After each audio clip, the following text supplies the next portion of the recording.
Hai, Assalamualaikum. This is Otan speaking. Selamat datang di channel Resiko. Kali ini saya akan membicarakan tentang operasi plastik. Yuk kita mulai, jangan lupa tonton sampai habis ya, biar nggak salah paham.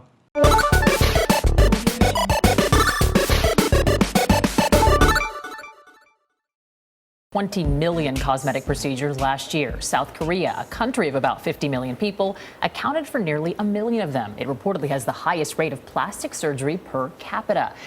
Mungkin kalian sudah sangat akrab dengan informasi bahwa Korea adalah pusatnya permak wajah dengan cara dioperasi plastik penonton. Nah, Korea Selatan kayak identik banget soal begini-beginian ya. Tapi kenapa? Korea Selatan lah yang malah jadi pusat operasi plastik. Dan kenapa juga ya operasi plastik sangat diminati masyarakat secara global? Nah, berdasarkan data Perhimpunan Bedah Plastik Estetika Internasional, tercatat 11 juta lebih prosedur operasi plastik yang dilakukan sepanjang 2019. Nah, di 2020-nya mencapai 10 juta. Ya, walaupun mengalami penurunan, tapi pasti kalian paham lah ya dengan jumlah yang fantastis itu. It's a crazy number, isn't it? Jadi, ledakan industri operasi kecantikan ini pasti memiliki alasan. Menurut Dennis Kim, penulis Finding Beauty, Think, See and Feel Beautiful, berpendapat bahwa ponsel, selfie, dan platform media sosial lah yang telah mendorong keinginan orang-orang untuk melakukan operasi plastik, teman-teman. 10 tahun bahkan 25 tahun yang lalu, kita tentunya jarang melihat diri kita sendiri melalui jepretan kamera. Tapi di era ini, begitu banyak foto yang kita hasilkan sendiri dan disebar di media sosial. Nah, hal itu juga dilakukan manusia lainnya sehingga banyak foto bertebaran. Pada akhirnya, ada sikap membandingkan ketika melihat bentuk tubuh A dan si B atau wajah manusia lain yang dirasa lebih sempurna. Uniknya nih, teman-teman, dulu tuh operasi plastik cuman buat orang kaya tahu. Tapi sekarang ternyata harganya jadi lebih terjangkau. Ya mungkin karena sekarang mulai banyak klinik sehingga terjadi kompetisi kali ya. Jadi pada perang harga gitu deh. Saking banyaknya nih teman-teman, di Gangnam tuh sampai ada 400 hingga 500 klinik bedah hanya dalam radius 2 km anjir. Klinik-klinik tersebut juga bisa melayani penduduk lokal maupun untuk turis medis asing. Ya selain harga, besar kemungkinan karena prosedurnya dianggap lebih aman dan dapat diandalkan. Ya, lagi-lagi itu karena teknologi di bidang kesehatan sendiri berkembang pesat. Dari semua alasan yang tadi Mimin sebutkan, tapi saya rasa alasan utamanya adalah ketidakpuasan terhadap diri sendiri dan menganggap operasi plastik dan atau perawatan kecantikan lainnya sebagai solusi untuk meningkatkan kepercayaan diri dan harga diri. Ya, kalian emang gak salah dengar kok. Tadi Mimin bilang harga diri. Dalam penelitiannya yang berjudul The Influence of Body Weight and Shape in Determining Female and Male Physical Attractiveness, suami V mengatakan bahwa orang diperlakukan berbeda berdasarkan seberapa menarik secara fisik mereka. Penampilan manusia tuh seakan jadi label pada barang gitu ya. Barang murah mah bisa seenaknya digunakan.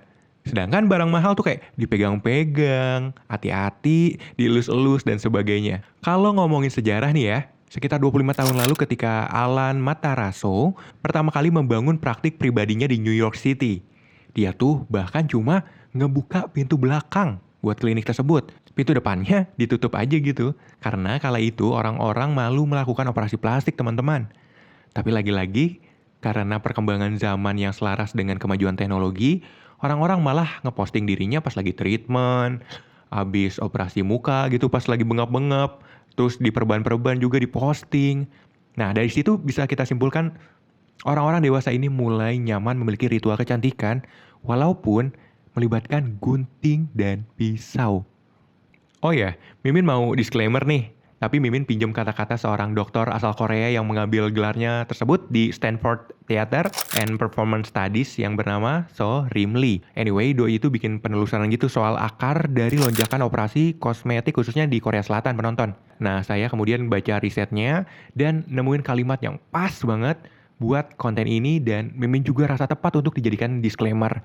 Jadi kata itu adalah operasi plastik bukanlah penyimpangan mengerikan dari norma-norma sosial, tetapi hanya salah satu dari banyak cara di mana orang-orang dengan susah payah berusaha membentuk fisik dan penampilan mereka. Ya karena pada dasarnya kita semua melakukan hal itu, berusaha menyempurnakan tubuh, penampilan, dan kepribadian kita secara sadar ataupun tidak. Contohnya adalah saat kita menurunkan berat badan, membeli pakaian yang bagus, eh, memakai riasan, dan mengedit profil media sosial kita dengan hati-hati pakai filter biar kelihatan kinclong. Nah, operasi plastik atau prosedur kosmetik juga adalah upaya untuk terlihat lebih lagi. Nah, kita tarik mundur lagi nih teman-teman tentang bagaimana operasi plastik yang kini sudah jadi tren kecantikan berawal. Operasi plastik terdahulu diketahui dalam teks medis Mesir kuno yang dikenal dengan Edwin Smith Papyrus. Nah, teks ini menyatakan kegiatan operasi telah dilakukan di Mesir kuno sekitar tahun 1600 sebelum Masehi. Umumnya prosedur operasi yang dilakukan hanya untuk merawat luka dan patah tulang, teman-teman. Papyrus juga mengungkapkan adanya prosedur perbaikan untuk cedera hidung menggunakan kayu, serat kain, benang, dan kain linen untuk menahan hidung pada tempatnya. Akan tetapi, Justin Joseph melalui penelitiannya yang berjudul Plastic Surgery in Antiquity: An Examination of Ancient Documents mengkritisi papirus dari Mesir kuno tersebut. Papirus itu memang memberikan bukti mengenai prosedur bedah trauma, tapi apakah prosedur dalam teks itu dapat dianggap sebagai jenis operasi plastik yang kita kenal sekarang? Ya, hal itu belum bisa diketahui. Sedangkan di India, teman-teman, teknik bedah rekonstruktif dilakukan pada 800 sebelum Masehi. Teks Susutra Samhita atau teks Sanskerta kuno tentang pengobatan dan pembedahan menuliskan tentang operasi hidung dan operasi katarak pada abad ke-6 sebelum Masehi. Bahkan Samhita yang merupakan seorang dokter melalui catatannya menguraikan bagaimana proses cangkok kulit. Bangsa Romawi juga melakukan operasi plastik kosmetik untuk memperbaiki telinga yang rusak dari sekitar abad ke-1 sebelum Masehi, teman-teman. Dalam buku karya Andrew Bamji, peradaban kuno telah memperlihatkan adanya perkembangan operasi plastik. Meski ya sangat lambat, pada Perang Dunia I lah prosedur ini mengalami perkembangan yang pesat karena banyaknya prajurit yang mengalami cedera wajah, teman-teman. Hal itu memungkinkan para dokter untuk bereksperimen dengan teknik-teknik yang inovatif. Pada masa perang, di rumah sakit Queen Mary London lah prosedur cangkok kulit, cangkok tulang, rekonstruksi wajah, dan teknik menjahit luka berkembang pesat. Dan Harold Gillis, ahli bedah dari New Zealand, yang pada akhirnya mendapat julukan sebagai The Father of Modern Plastic Surgery atas peran besarnya terhadap perkembangan pesat bedah plastik modern yang tadi Mimi sebutkan. Lalu pasca perang, kemajuan teknologi dan pengurangan resiko berkontribusi pada semakin populernya operasi plastik. Kala itu para dokter yang menangani korban perang kemudian bebas tugas gitu, teman-teman. Kan nganggur nih ceritanya. Terus mereka pada berinisiatif untuk membuka klinik pribadi deh. Pada 1960-an dan 1970-an, operasi plastik semakin maju nih, teman-teman, dengan penemuan yang oke-oke banget.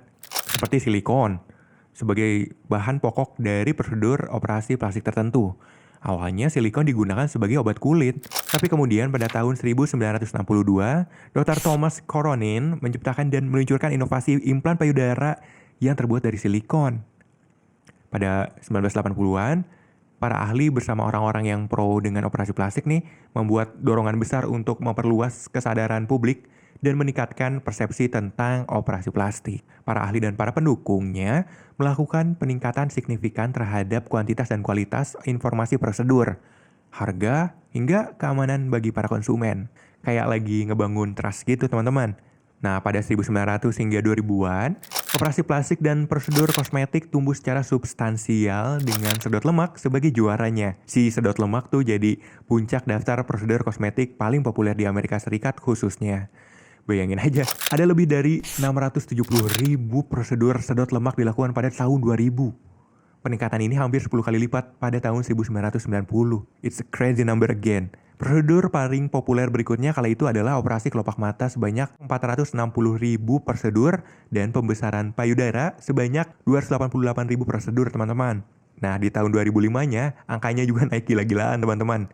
Bahkan dibanding prosedur kosmetik, angka operasi plastik lebih tinggi 10 kali lipat.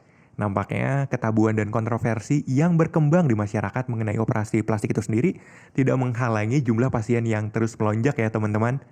Tapi ini jadi kegabung-gabung ya antara operasi plastik dan prosedur kosmetik. Tapi nggak apa-apa ya, ilmu-ilmu juga. Kalau belum bisa bedain, saya bantu nih. Soalnya saya juga kadang masih suka ketuker karena beberapa referensi justru menggunakan istilah yang berbeda-beda. Kalau kata liputan 6 nih teman-teman, operasi plastik itu dikenal juga dengan operasi plastik rekonstruktif. Tujuannya memperbaiki bagian tubuh yang terdampak pada estetika atau fungsinya akibat infeksi, tumor, apalagi penyakit lain, cacat lahir, tumbuh kembang yang abnormal kayak gitu. Sedangkan prosedur kosmetik tujuannya menambah atau mengubah bentuk bagian tubuh. Aman ya sampai sini teman-teman? Kalau mimin hilaf atau keliru tolong diingetin ya di kolom komentar. Nah kita mulai masuk nih ke pembahasan Koreanya. Jadi teman-teman, Yoo Jae-duk merupakan seorang dokter asal Korsel yang menempuh pendidikan di Amerika Serikat nih. Terus doi belajar di sana, pulang dah untuk memperkenalkan operasi plastik ke negara asalnya pada 1961. Lalu 1966 didirikanlah Akademi Operasi Plastik di Korsel dan Departemen Pelayanan Sosial dan Kesehatan mulai menerima operasi plastik sebagai bidang perawatan khusus. Bahkan tidak tanggung-tanggung teman-teman. Tahun 1975 dibentuklah kurikulum pendidikan yang khusus mencetak ahli operasi plastik agar hasil perawatan yang lebih maksimal gitu.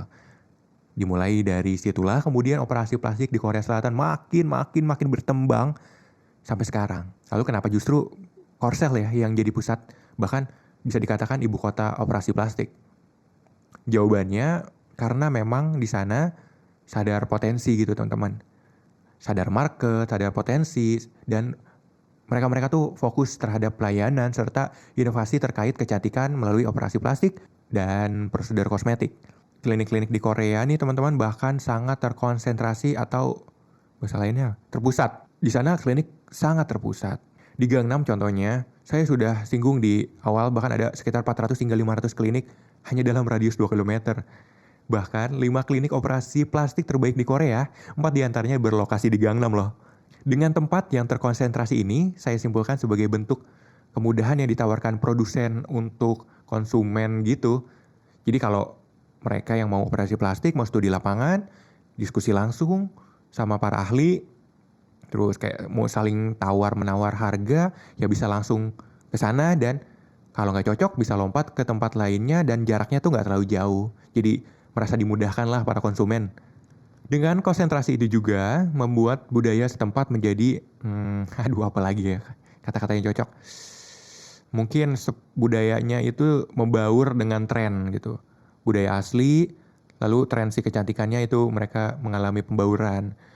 Nah, masih ingat nggak dengan So Rim-lee yang tadi Mimin udah singgung di awal? Dia itu sebenarnya tumbuh di distrik Gangnam, Korea Selatan. Pada 1990-an nih, si So Rim-lee menyaksikan lingkungan rumahnya yang tenang berubah menjadi pusat komersial yang ramai dan mewah.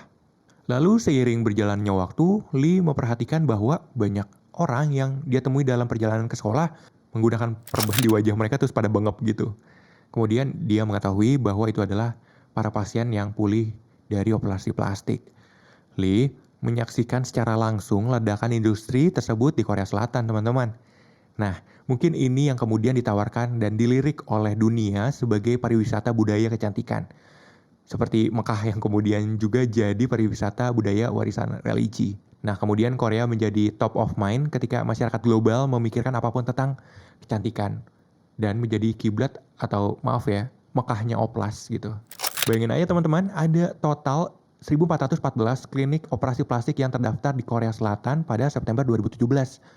Jumlah tersebut belum termasuk rumah sakit besar, klinik dermatologi, dan klinik dokter gigi di Korea yang menawarkan berbagai bentuk perawatan lainnya selain operasi plastik seperti contohnya prosedur kosmetik itu.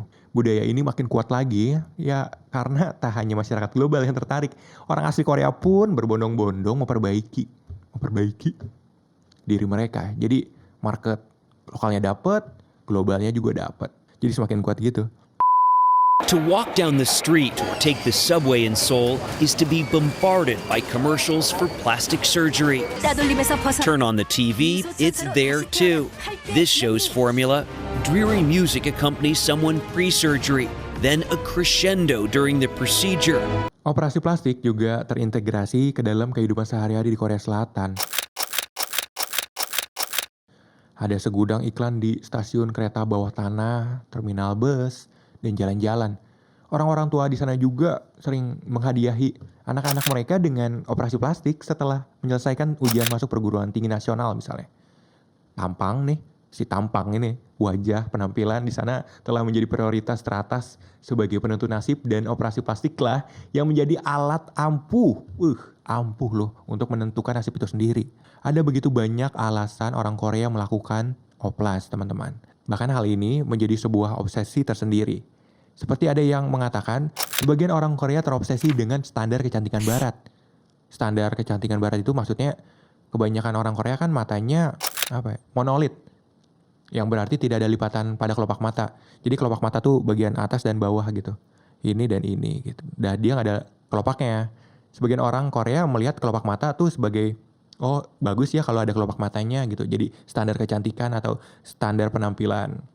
Nah, banyak yang berpendapat bahwa kelopak mata itu berasal dari idealisasi norma-norma barat, teman-teman. Sebagian orang Korea bahkan mengatakan mata asli mereka tuh kayak orang lelah kelihatannya dan kayak orang ngantuk, jadi wajib diperbaiki. Mengerikannya nih teman-teman, ahli bedah plastik mengatakan bahwa ada peningkatan jumlah pasien setiap kali musim rekrutmen pekerjaan tiba. Jadi berbanding lurus gitu, pas lagi ada buka lowongan gede-gedean nih, terus otomatis si operasi plastik permintaannya tuh makin banyak juga gitu. Teman-teman, sebesar 86% HRD di sana akan mempertimbangkan kesan pertama selama wawancara dengan mengatakan bahwa penampilan pelamar memiliki dampak besar pada pekerjaan. Meski sebenarnya akan disangkal juga sama pihak-pihak dari perusahaan itu. Tapi nyatanya wajah dan penampilan adalah komponen krusial saat interview di sana, teman-teman. Hal itu kemudian turut mendorong membeludaknya, melonjaknya wisatawan medis lokal. Nah, teman-teman, itulah tadi paparan singkat terkait histori dan obsesi oplas di Korsel dan dunia. Standar kecantikan yang tinggi dan difasilitasi dengan adanya operasi plastik dan perkembangannya pada akhirnya dapat merugikan kesehatan mental loh. Serius. Selain itu juga tidak ada regulasi, tapi susah juga sih. Saya nggak kebayang regulasinya akan seperti apa, tapi intinya tuh untuk membatasi. Bukan tanpa alasan Mimin ngomong kayak gini. Karena manusia tuh gak akan puas gitu meski dia udah dioplas. Saya punya bukti teman-teman. Jadi menurut 7 studi epidemiologi, wanita yang menjalani pembesaran payudara itu memiliki tingkat bunuh diri 2 atau 3 kali lipat dari populasi. Ngeri banget kan? Tahu nggak? Salah satu sebabnya adalah dysmorphia. Dysmorphia sendiri atau gangguan dismorfik tubuh teman-teman adalah gangguan mental yang menyebabkan pengidapnya tidak dapat berhenti memikirkan kekurangan yang dirasa terdapat dalam fisik maupun penampilannya. Jadi, ya gak akan puas. Meski udah dibongkar sana, bongkar sini tuh gak akan. Ditambah sana, ditambah sini udah gak akan puas. Akan terus pada akhirnya menyerang mental mereka dan berakhir dengan bunuh diri. Miris? Oh ya, pemaparan saya itu bukan pula untuk mendiskreditkan wanita dengan oplasnya ya. Ya, sasaran saya, ya pria, ya wanita. Karena faktanya di salah satu klinik terbaik bernama JK Plastic Surgery, ada sebanyak 15% sampai 20% dari klien adalah laki-laki ternyata. Jadi laki-laki juga pengen dandan, pengen oke. Ya iyalah, siapa sih yang mau kelihatan burik ya gak? Jadi teman-teman kalau misalnya kalian ingin tahu referensi dan sumber mana yang Mimin pakai, kalian bisa cek kolom deskripsi, kemudian klik di link sumber dan referensi. Di situ saya cantumkan semua. Di sana ada artikelnya, ada jurnalnya, dan segala macam. Sekian dulu untuk konten kali ini ya. Terima kasih banyak udah nonton. Assalamualaikum warahmatullahi wabarakatuh.